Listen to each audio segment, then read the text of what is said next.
Chelsea, welcome to the Light Path podcast, the Light Path family, and all the things light.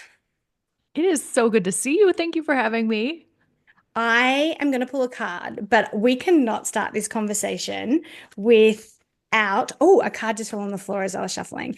Um, we're going to talk about, so I can't wait to see what that card is on the floor because I think the story of how we met is mental, but so kismic. Okay. So I can't wait to tell you guys that. And basically it's the perfect example of synchronicity and just trusting and not even like it's not even what you need, it's or what you desire, but you get exactly what you need, basically. Okay. I was talking too much, so I wasn't really focusing as I was shuffling the cards in terms of energy. So let me shuffle those cards properly. Okay. Ooh. Self-acceptance. Love. Very much your vibe. So, do you want to tell the story of how we met, or do you want me to tell the story?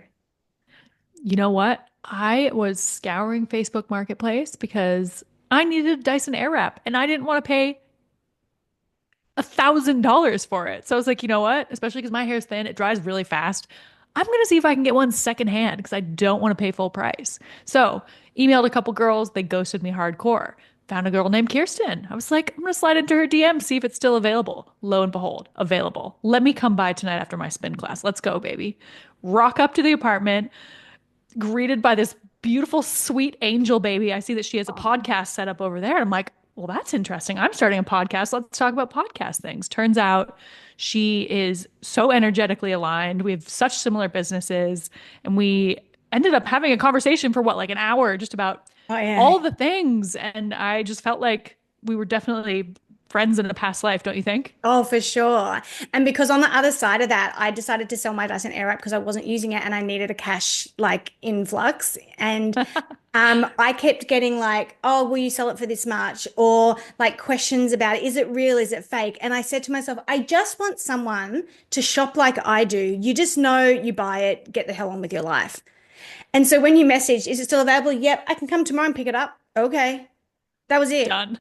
So I kind of asked for it, I got it, but oh my gosh, I got so much more. Like a kindred spirit, and your vibe is just so amazing. And as I learned about your business and the amazing work you do and the impact that you have, not only did it speak to me personally, just because I'm a woman and I have my own health struggles, but it spoke to me on a larger scale because I'm a big believer in people doing work that lights them up, that is easy or easeful because it's what they're naturally good at, and lifting others up. So tell us about your story, what you do, and how you got to this point of launching your podcast and your business exploding. So I am a recent corporate dropout. Wow, let's try it again. Corporate dropout. Turn- A corporate rat who dropped out. That's what you were. That is definitely what I meant. So recently left my full-time job after spending, a decade grinding it in corporate in a variety of different e-commerce and digital roles and managing big teams and flying around the world, which is actually what brought me from America to Australia where we met. And I spent a lot of that time feeling like hot garbage, being puffy Mm. and inflamed. And that was despite doing all the things that I thought were healthy. I thought I was eating the right foods. I was, teaching spin as well on the side. I was doing cardio every day. I was, crushing it 'cause I had this underlying fear of just being fat, which is so crazy because I was a college athlete and I've always been an athlete. So I've never been extremely overweight, but there was a whole period of my life where I was just puffy and I didn't feel good and I wasn't sleeping through the night. And through the process of healing myself through integrative health practices, I ended up getting this pretty incredible result that other people noticed and kind of asked me how I did it. And so I started helping other women and eventually ended up going back to school to learn how to do this as a practitioner and run functional medicine lab tests and build personalized protocols for women who want to release weight and feel amazing and fix their sleep and their skin and their eczema and all this host of different things by alleviating underlying hormonal and gut imbalances. So now I'm really focusing on doing that with those busy driven women and entrepreneurs who are kind of doing the most, who just they want to release the weight. They want to feel amazing. And we do that through very integrative practices and lab testing and really looking at the entire full person on the both the emotional and physical side. And you work with people group and individually, correct? Yes, I've got group programs and then I do some high-end one-on-one clients as well. So we're going to pop in the show notes links to those two that you can click through to join a program or to get some one-on-one. So we'll pop those in the show notes because I'm sure after we talk through your in-depth knowledge of what the woman cycle, that you might feel really inspired, as I do, to really take a look at this properly and to not, like you say, like drag around this heaviness, this puffiness, this ick that we don't have to. 100%. And I always tell women that it's inevitable that we fall off course, but it's a decision to stay stuck. And so if you do find that you're kind of stuck in a position where you're not happy with your body, how you feel, how you're sleeping, how you look, even in photos, if you're untagging all the photos when they're tagged of you, like Oh, yeah. there's always a choice to make changes. And I think a lot of women have just been conditioned to think that we have to spend time on a stair stepper, or we have to restrict calories, or all this suffering is required to get results. And I can tell you from firsthand experience, delivering these results for myself, but also for hundreds of women, that it's actually not the case. You've just hit on something really interesting that I want to pick up on because I was watching, I don't know who it was, so terrible, but I was watching something on social media and they were talking about, oh, I know what it was. Someone was commentating on Hailey Bieber and Selena Gomez. And they were talking about how both of these women has suffered for love and neither of them actually have the man, as in Justin Bieber, in his fullness. And how conditioned we are to think we have to suffer to get what we want. And you've just said that we have to suffer to have the health or the aesthetics that we want. And to pick the self-acceptance card as the theme or the energy of this conversation, I think is so interesting because is it really true? Can we feel radiant and empowered in our health and connection to our body without just surrendering to accepting of how things are and rather a deep self-acceptance that we do have that capacity or that ability, like you say, to change it without suffering? I've never heard anyone say that in the health space. I think being women of the millennial age, obviously, this is just a belief we hold to be true of ourselves, which is why, when I first started doing this health coaching, it was very science based. It was protocols. It was blah, blah, blah, eat this and less of that. And not calorie counting, but doing very strategic changes of meal timing and meal composition to make sure women were actually getting the nutrients they need to help their bodies thrive. And as I went through it, what I realized is there's so much energetics, which is more your wheelhouse and stuff that you would be very familiar with. It's like, what beliefs are we holding on to? What energy is behind the behavior of eating or not eating? Like when we're choosing a certain food, when we're choosing to enjoy a treat, what's the energy behind that behavior? Is it solving an emotional problem, or is it because we genuinely just want to enjoy our favorite cake on our birthday? Like those are two totally different energies. So once I kind of combined the energetics with the protocols, it just became so much more powerful because I don't think you can have one without the other. And if you're on Instagram, you're saving reels of you should have this many calories and you should eat this, or you shouldn't eat this, or maybe you should try Ozempic. And we're trying to just hack the whole thing and just take a magic pill and fix the problem. And until you marry up the energetics and the science, it's really difficult to heal hormones on a root cause level. And that's why I just feel so strongly about this work, because it solves not only physical problems, but it solves long-standing emotional problems that women don't really know they even have. And I've seen women graduate from therapy. I've seen women reverse PCOS, thyroid conditions. One client just lost 42 pounds. Like women are sleeping through the night. They're not losing their hair anymore. The chin and the jaw acne goes away. So there's just so much healing that's possible for women when they've been told by doctors or other people that these are just, quote, conditions that are going to be with them for the rest of their life. It's not always the case. And obviously, I'm not a doctor. You know, I'm not diagnosing disease. I'm not curing disease. I'm just helping women heal their hormones so they can actually look and feel the way they want to. Let's talk about hormones because regardless of what health challenges you have or you don't have, if you're a woman listening to this, you are on a cycle of hormones and it affects you every single day. And the biggest thing that I have expanded into personally has been that a man runs on a 24-hour hormone cycle. Therefore, our world runs on a 24-hour hormone cycle, and that doesn't suit us as women. So, today we're going to talk through, or you're going to talk us through, the hormone cycle of a woman, the different phases, so we can get really clear, and then physically what we should be doing in those phases. And we'll marry that up with the energetics and the rituals that we can be doing to nourish ourselves on a spiritual, energetic level at those phases. So, talk us through. If we back it up and look at this from a bird's eye view, it's pretty stunning. The statistics tell us that 80% of women have a hormonal imbalance, and most aren't aware that they do.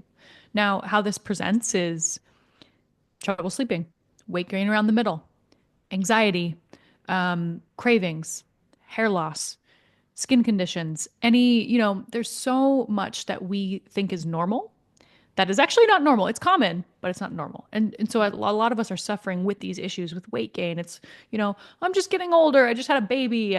Gaining 20 pounds is just totally normal. And I'm here to tell you that it's just not.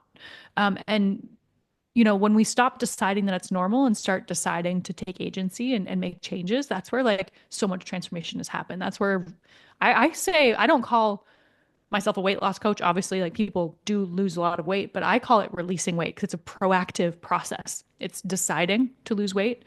And when we talk about a woman's cycle, we a lot of these imbalances happen when women are just not operating according to what their body needs on any given day.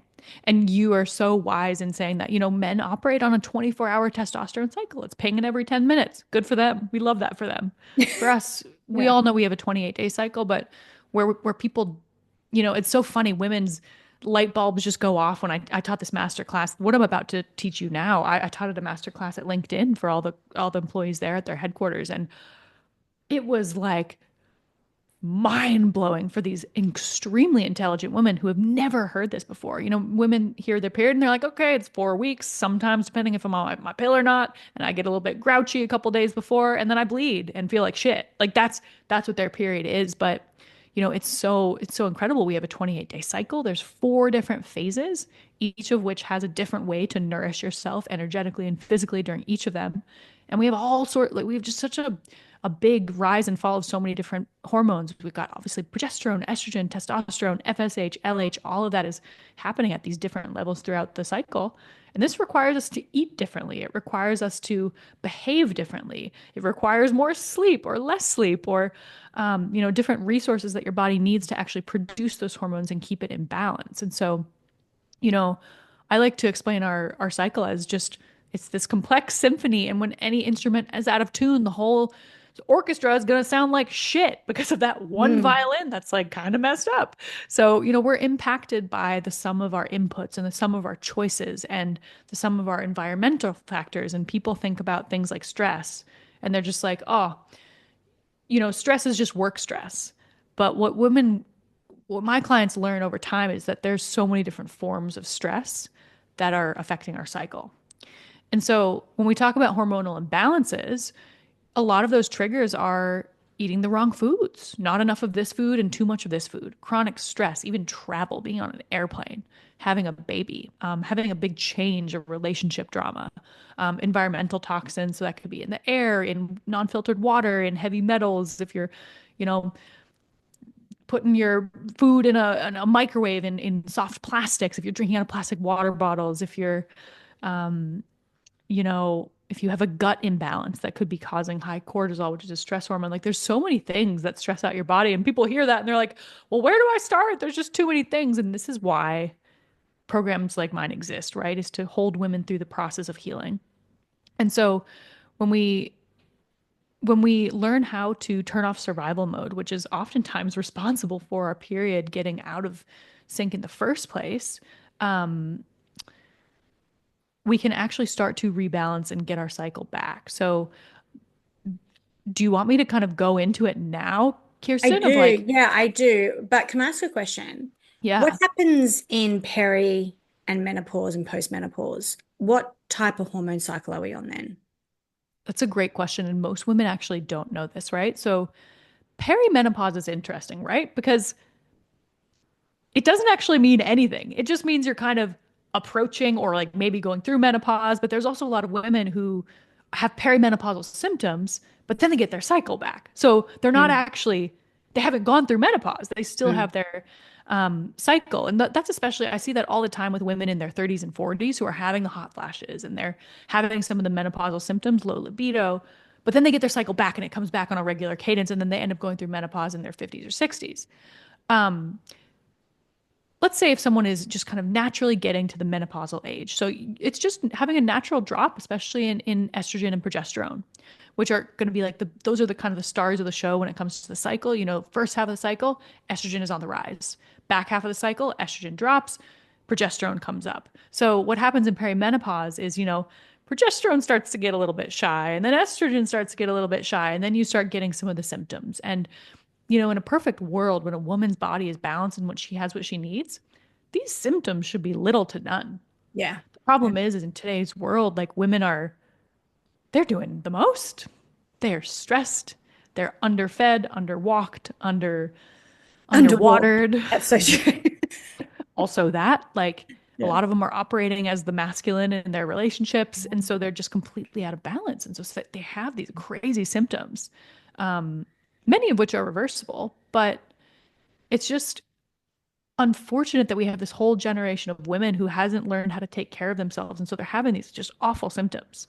Um, so menopause, after you go through menopause, you just kind of stop producing some, like most of those estrogens and the progesterone drops. And so where it gets a little bit dicey is when you're kind of in that in between where your estrogen's quite erratic and progesterone doesn't know what it's doing. That's where the symptoms start to come through. But eventually, after menopause, you lose your full cycle. So you are no longer producing those high volumes of hormones. So what type of hormone cycle are you on then, though?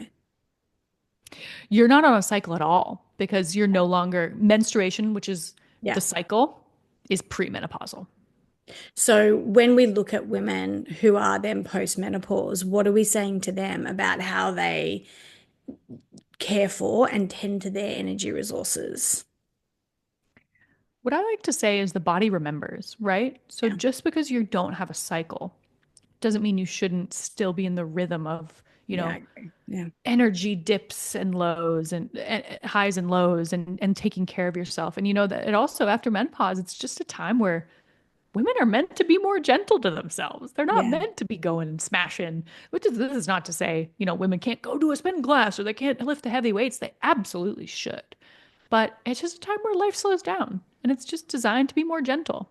You don't need as much food. You need more protein to keep your bones strong and you need those nutrients to keep your nutrient levels up, but you might not need quite as many carbs because you don't need them to make progesterone. So, um, life just looks a little bit different and a little bit more gentle after menopause. I think that's a really beautiful way of looking at it because I think how I feel about our cycle and understanding it is a way to connect into your divine feminine energy. Why? Because it's a feminine experience. So as you talk through the different stages, we'll begin to see that, like how it is an expression of divine feminine nature and how we don't have to be everything all at once. There are seasons, there are phases, and that is the privilege and the pleasure of being a woman.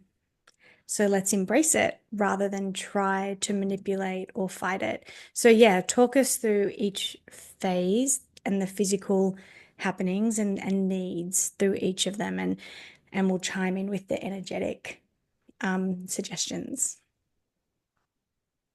To make this really simple, and there might be some doctors out there who are like, it's way more complex than that, but I want to make this really, Mm. really simple and digestible for women so they can really apply this to their lives and use some actionable tools. So we'll have the period, approximately days 1 to 5. We don't need to overthink this. A lot of cycles could be 26 days, they could be 32 days. It's anywhere in between, but for purpose of today, we'll call it 28 days. Period, days 1 to 5. Hormones are low.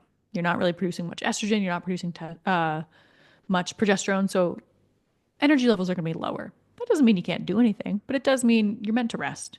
Really having those iron rich foods, red foods, and stuff that, because you are bleeding and you are detoxing. Like think about your period as it's really a detoxification mechanism. So you're removing things from the body, right? You're shedding layers. You are kind of being prepared to rebuild.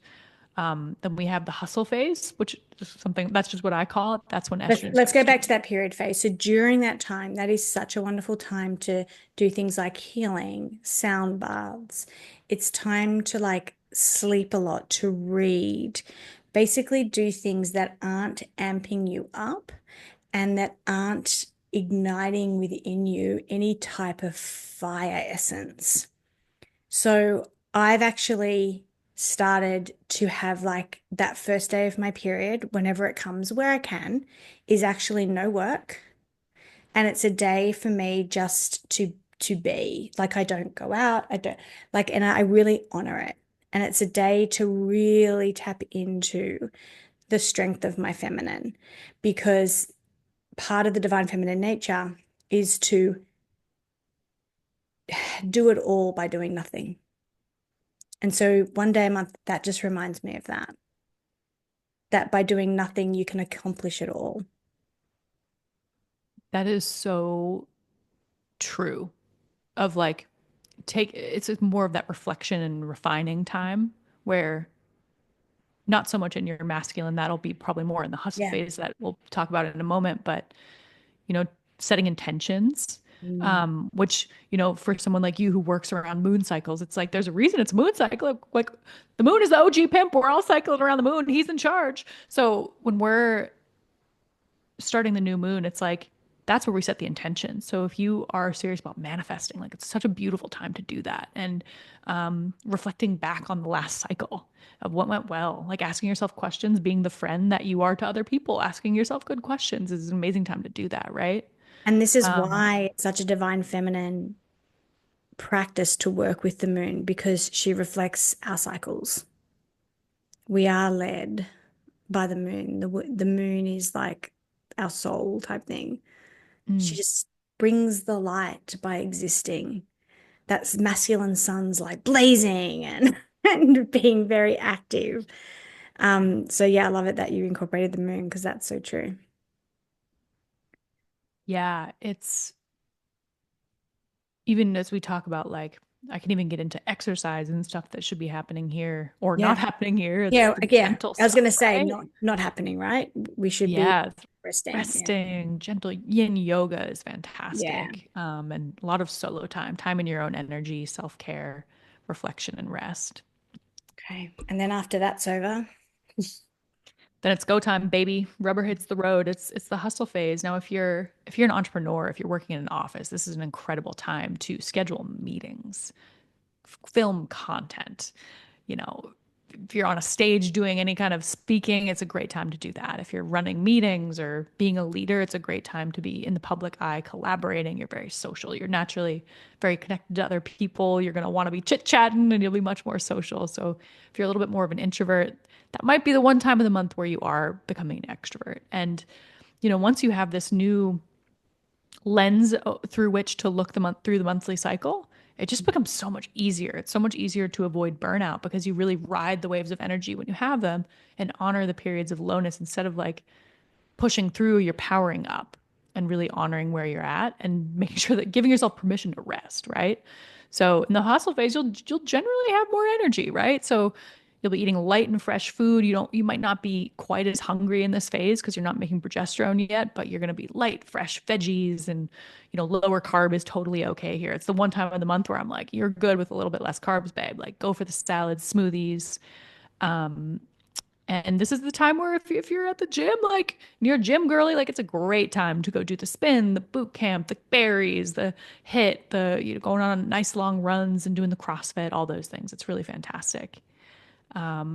Great time to collaborate and present and set big goals and kind of expand on the intentions that you really set at the beginning of the month and starting to ideate. It's a really good time to ideate, less opposed to execution and refinement. It's really like getting the ball rolling on those big projects is how I think about it.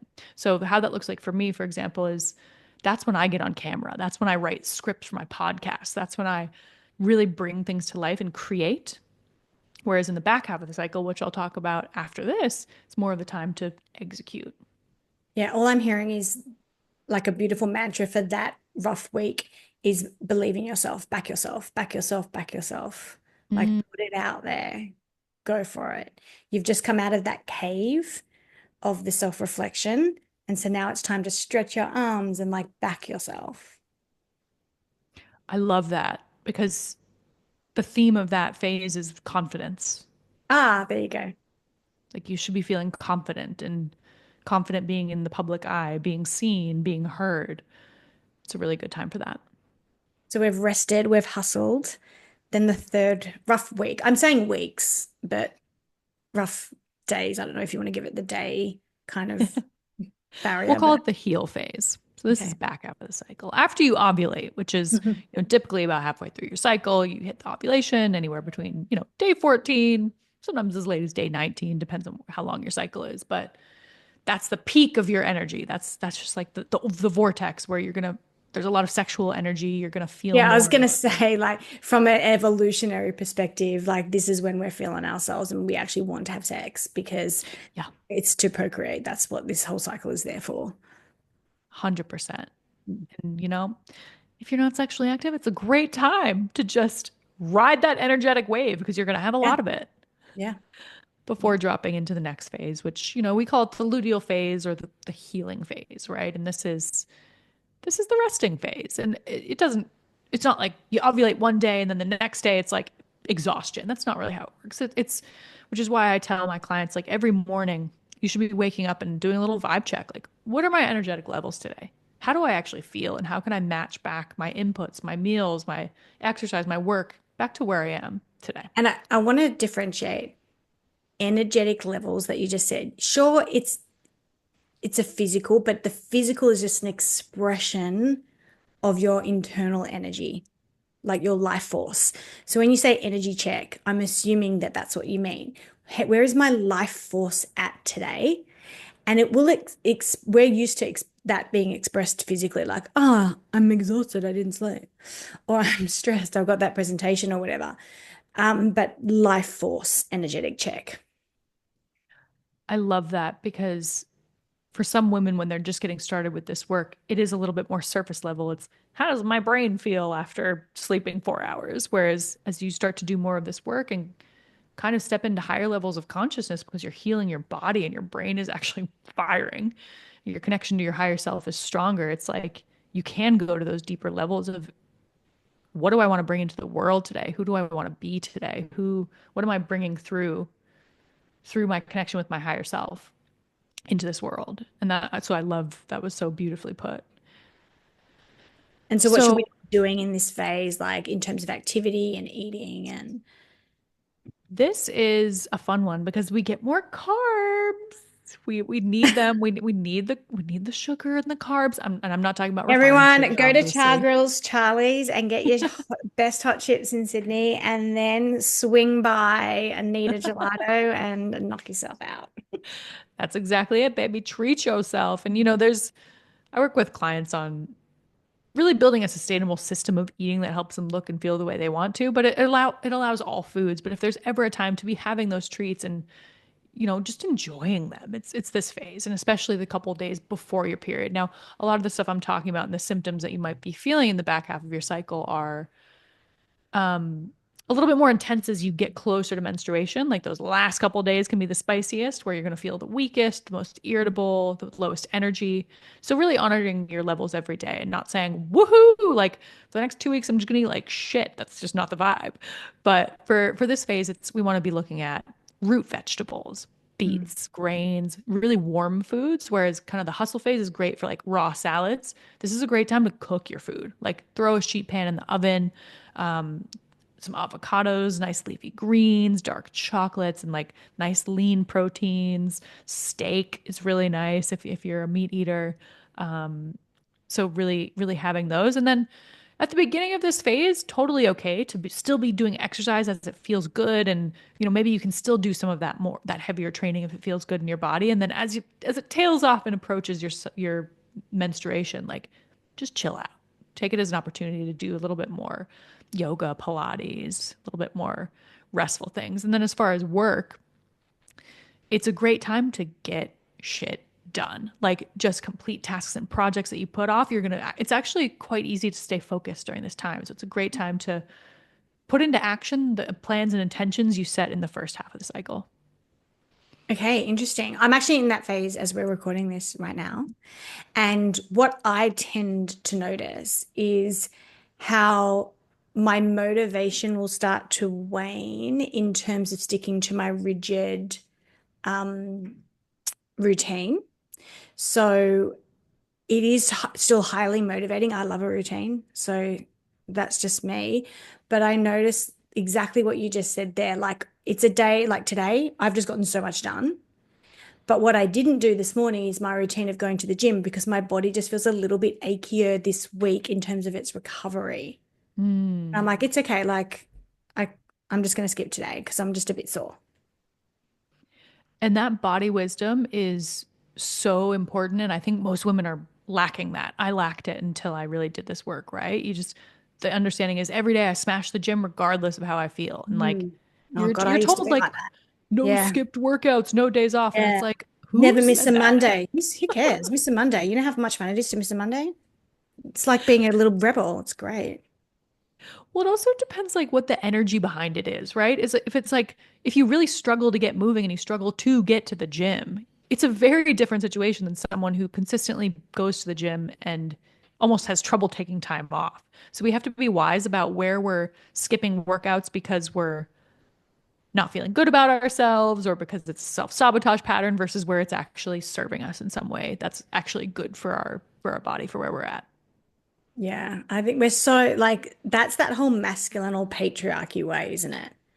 Like you turn up to work and you output every day. You output every day. And it's like, well, some days you can't.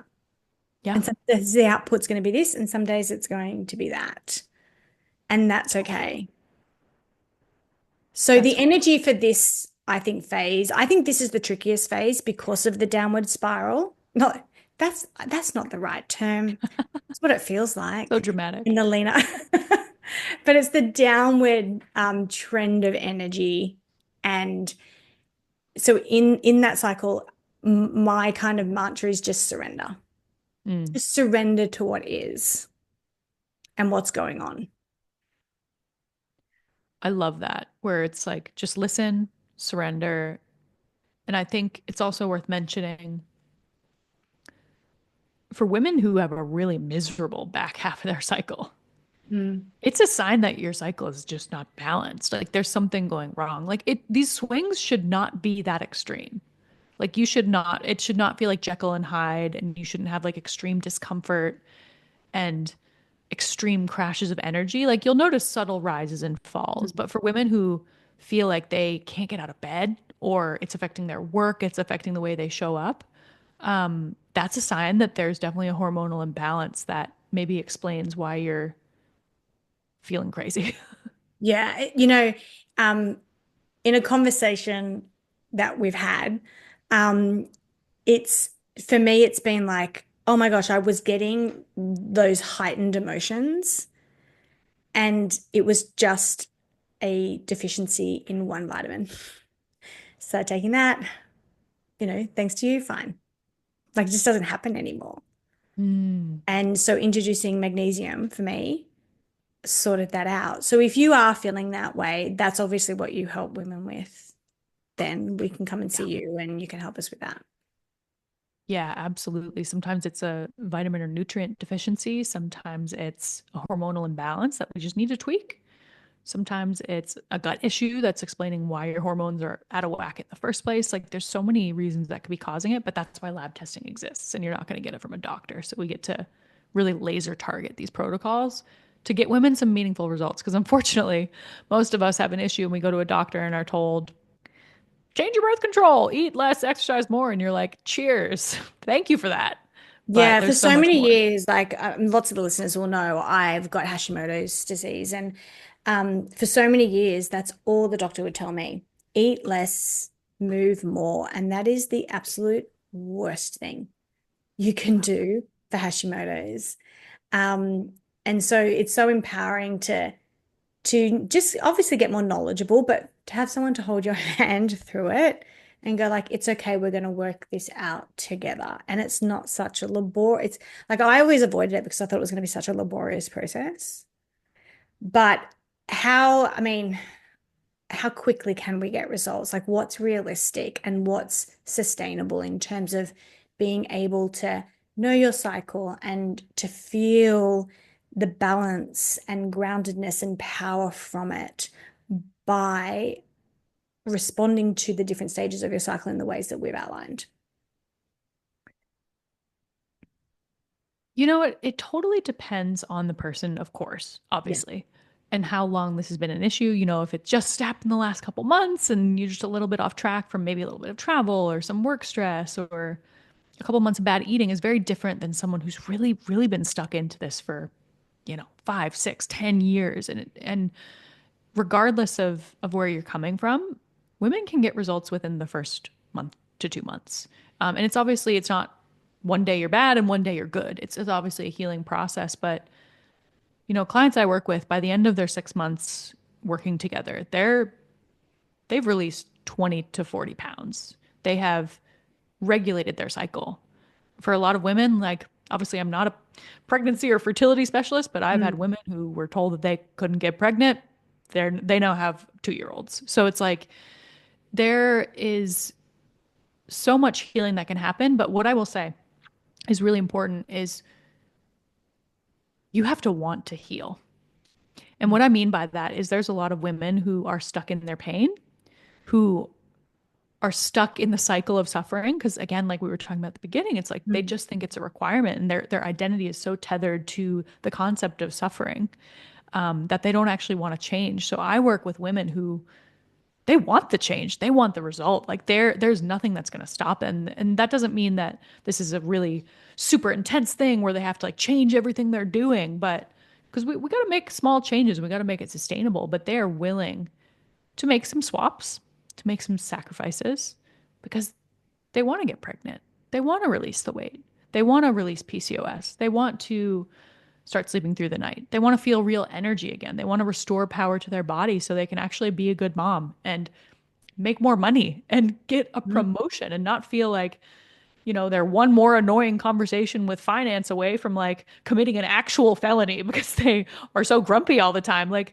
these are women who really want that next level of change. And when it's that desire that's going to directly affect the speed at which you get results. Because when we talk about body energetics, and I would love to hear your take on this, Mhm. when you actually want the change, it happens so much faster.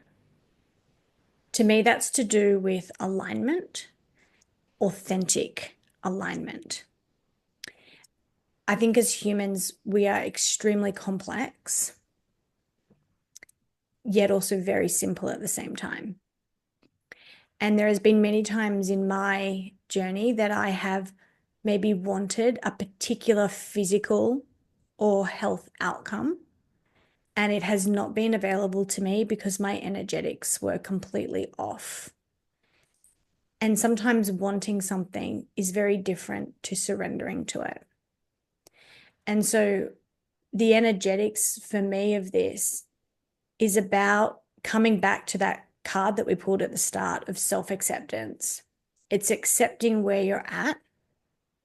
And I think the added dimension we've been given today in this conversation to the idea of self-acceptance. And I want to know your vision of or definition of self-acceptance, but this idea of self-acceptance is taking responsibility wholeheartedly for who we are in this moment without focusing on everything that brought us here.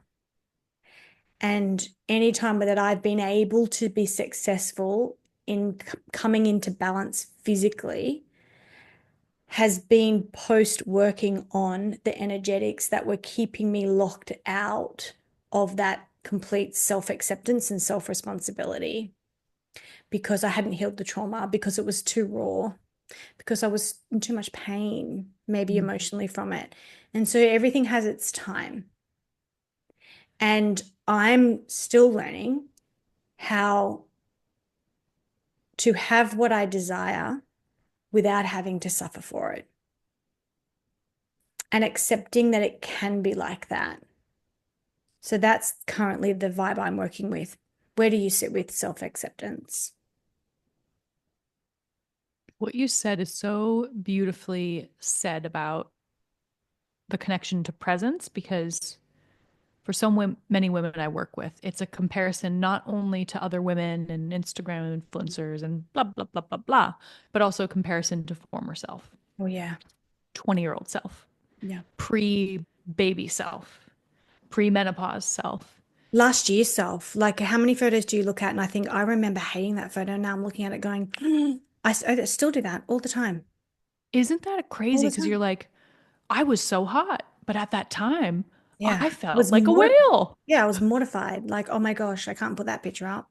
Yeah. Isn't that wild? And so I love what you're saying about like anchoring into the present of that. But I think at the end of the day, self acceptance has also come to mean self understanding Oh yeah. because when you don't understand yourself, you can't under you can't accept yourself. And so the exercise that I do with clients is like a deep level of self understanding. And that doesn't mean just understanding your triggers, but it's also like deeply understanding the value that you bring, deeply understanding what makes you special.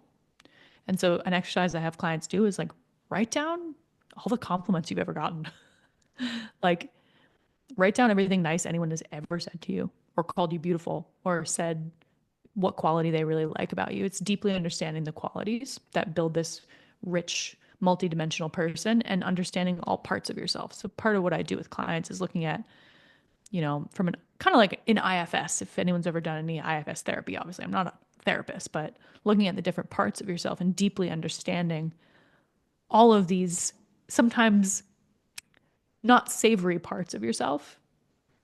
When you understand them and can say, oh, that part of myself really supported me when I was going through that. And this version of me that's maybe a little bit bigger than I used to be is actually really beautiful because it's protecting me from whatever that is. Let me just give you an example. Like I have one client who had a past of sexual trauma as a child, which is heartbreaking, but unfortunately super common Mm. with women that I work with. And when we kind of really got into this, she was like, Chelsea, I'm putting in the work. I'm eating the right things. I'm exercising. I'm hitting the gym. I'm doing my step count. I'm not binging. Like I'm doing it all and I'm not releasing this weight. I don't understand. And I was like, well, why don't you want to lose the weight? Mm. She's like, well, I do. And I was like, well, you don't because you're not getting the results. So why do you not want to lose the weight? And I had her journal on it and go away and really think about it, create some safety in her body so she could really understand it. And she sent me a message and she was like, holy shit, I don't want to be in a small body because I don't feel safe in a small body because that's when it happened to me. And so she's creating safety. She's creating a solution. And when you can look at that and say, okay, maybe I don't like what I see in the mirror and I don't like the body I'm in. I don't recognize the body I'm in, but that person is protecting me. That part of me is serving me in some way. You can look at it with so much more compassion, which then creates a neutrality that allows you to actually release the weight, realizing that it's no longer the highest and best solution. And so I think for me, it's self understanding and starting to peel back those layers where I just see totally new levels of self acceptance of women in a way that they can actually look in the mirror and look for compliments and look for things that they like and not things that they don't. That's really beautiful. Tell us about the podcast. Where can we listen to you? It's called It's Not You, It's Your Hormones. It's going to be causing absolute chaos on Spotify and Apple. I'm really excited to launch it because there's Well, by the time this comes out, it will be launched. So we're talking to you from the future, the past. I don't know where we're talking to you from in that check it out, timeline baby. context. But by the time this is out, because you're literally just about to launch, um, it will be out. What are we hearing on it? What are you talking about? Because I know you've recorded so much of it already. So if people want to learn about their periods, they can go on YouTube and they can listen to all these boring doctors talk about periods. But at the end of the day, it's got to resonate with us, right? And so this is for, those busy, driven women who have trouble slowing down. We're doing the most. We're in our masculine. We're type A girlies who maybe want to live life a little bit differently because we don't have the results. So it's for those women who want to look and feel better by balancing hormones, by fixing gut issues, by making meaningful changes. And that's not always easy, but sometimes it's easier when you have a guide to help you get there. For sure. How exciting. And please go to the show notes to check out those direct links from the Light Path Collective to your group coaching um, containers, but also that if you're really serious about this and you're ready to go, then the one-on-ones, we will put the links below. So check them out. Chelsea, thank you so much for walking this or bringing some light to this path of our lives that we all have to walk as women. Thank you so much. You're welcome. This conversation was so nice. Thank you.